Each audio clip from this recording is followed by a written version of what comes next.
In 1981, a young woman's brutal murder went unsolved and the killer remained free. But a seemingly insignificant clue, a Coca-Cola can, changed everything. Stay tuned to hear how this case was solved and the truth was finally revealed after 40 long years. A 34-year-old girl gets murdered in her own house at night. In the morning, the forensic department comes and collects thousands of evidences. After this, they spend years after years, but it is not known for 40 years who is the murderer. It didn't work, but a can of Coca-Cola reduces such a thing that a 40-year-old case gets solved in 40 hours. To hear this story, you will have to come with me to Colorado, an American state, and believe me, how it will satisfy the detective inside you. It was 1981. 34-year-old Sylvia was a very ambitious girl. She was an architect by profession. It was her job to read history, see historical maps, take inspiration from historical buildings, and make maps of new buildings. Along with this, he also had his own business of making wedding cakes. Sylvia was overall an independent girl, and after becoming financially stable, she bought a house of her own, near her parents' house where she lived alone.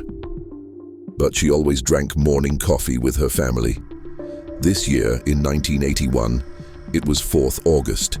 It was 8 in the morning, and like every day, Sylvia's father goes to her house to join him for morning coffee. As soon as they reach home, they find a very strange atmosphere. The door of the house was open, and the door of the road behind the house was also open. As soon as her father goes inside the house, he sees Sylvia lying between the living room and the bedroom, that too soaked in blood. Now when they run to Sylvia, they see that blood is coming out of Sylvia's body, and the thing to be noticed is that Sylvia did not have any clothes on her body. Both her hands were tied with her shirt. And there was a towel on his mouth. They remove the towel and see that Sylvia has been shot in the head and has also been stabbed several times in the chest. And seeing Sylvia in such a state without clothes, he covers her body with the towel lying nearby. Then he goes to the phone to call the ambulance and police because this is the year 1981, the invention of mobile phones. It had only been 10 years. Till now, most of the houses had only landline phones. When they reach near the phone, they see that someone had cut the landline wire. When the police reaches Sylvia's house, her father tells that Sylvia's body is dead. It was made of clothes and this towel is also covered with it. The police remove the towel so they can collect photos from the crime scene without disturbing it. Sylvia's body is sent for an autopsy, and the forensic department begins investigating her home. During their investigation, they noticed that an attempt had been made to break the bedroom window, but it was too strong to break. They then move to the bathroom, where they find a large window completely shattered. This window leads directly to the bushes outside. To collect evidence, they search the bushes and, about 6 feet away, find broken glass from the window. Inside the house, they uncover more forensic evidence. Although Sylvia's body was found on the floor between the drawing room and the bedroom, there was a lot of blood in Sylvia's bedroom. The entire bed sheet, pillow covers, and doormat were soaked in blood. A bloody knife is found near the bed.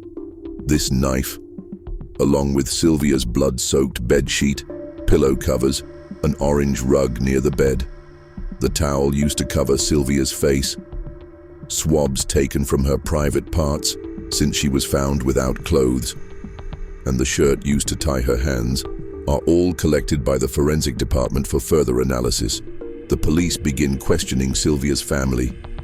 They learn that on August 4th, no one had visited Sylvia's house, and that she had spoken to her sister on the phone at 11 p.m. that night. This proves that Sylvia's phone was still active until 11 p.m.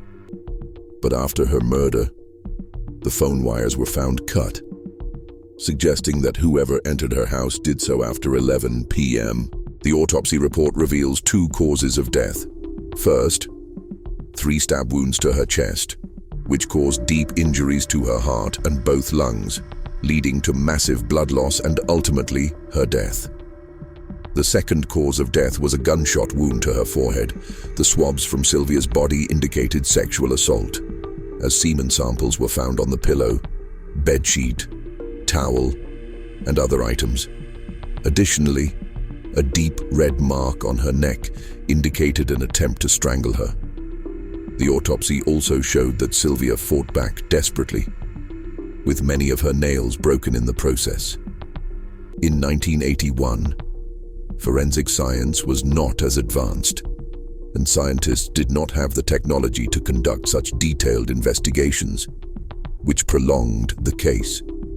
However, in 1983, new developments in forensic science allowed DNA to be examined more closely using alternate light sources. Finally, in 1983, DNA from another person was identified on Sylvia's body, towel, shirt, pillow covers, bedsheet, and the orange rug. However, the DNA was found in such small amounts that it could not be sent for matching. As time passed, forensic science also advanced. In 2000, the CBI finally managed to develop the DNA, and it was traced back to a man. The CBI and FBI worked together to enter the DNA into a computer system, but it did not match any criminal records, suggesting that the murderer had likely never committed a crime before. In the meantime, a thief falsely confessed to the crime, wanting to go to jail for free food and cigarettes. But further investigation revealed the truth. For years, the CBI and FBI tried to match the DNA in various databases, but by 2020, the DNA still did not match anyone. In May 2020, a company called United Data Collect, which stored DNA samples for health research, helped the FBI. On May 26, 2020, the DNA found at Sylvia's house matched a family tree's DNA. The investigation led the police to a man named David Damon, who lived just 20 kilometers away from Sylvia's house in a place called Nebraska. The police started investigating his building, and one day, a man collected garbage from the building and threw it in a nearby dumpster. The police took the trash bags and found a bill with David's name and email address, along with a list of purchased items, including a can of vanilla-flavored Coca-Cola. Miraculously, the can was found in the bag. The police tested the DNA on the can and matched it with the DNA found at Sylvia's house. The police tracked down David Damon, a 62-year-old man, and arrested him. It was discovered that he had killed Sylvia 40 years ago when he was around 22 years old. He never expected the police to find him after all these years. As the case went to court, David claimed that Sylvia's boyfriend was the real killer, stating that the boyfriend had been aggressive and had already harmed Sylvia in the past. He argued that this was why his DNA was found at the crime scene.